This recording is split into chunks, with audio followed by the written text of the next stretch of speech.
Hello everybody and welcome to my 20th PHP tutorial, and this tutorial is going to show you how to use a for each loop to loop through an array. So a for each loop is kind of like a for loop, except it's specifically designed to loop through an array of objects. So in order to do it, you just put for each open bracket, and then you put in your array, and then you put as, and then you just put a variable in. So let's put in values, and the values variable is going to be, so each time it loops, and it's going to loop through each of the variables, it's going to give us this values as a variable we can use to reference the current index. So when we go in here, let's go echo and then $values dot, and then let's put in a break,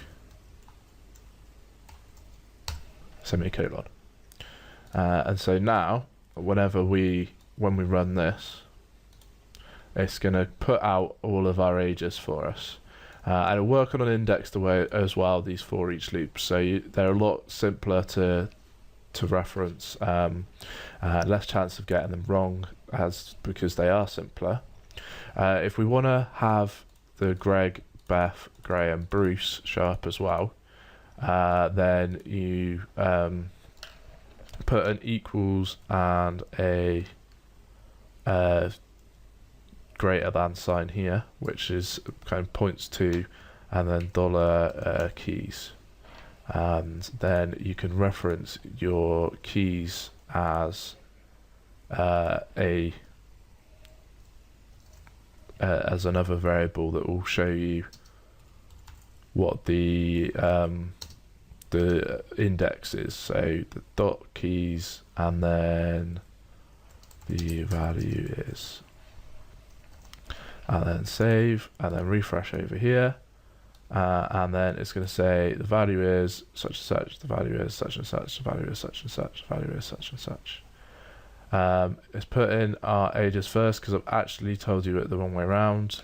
So over here you want keys, and over here you want values, and save and refresh, and then Greg, the value is, and I've not really made a valid sentence there, but you get the idea.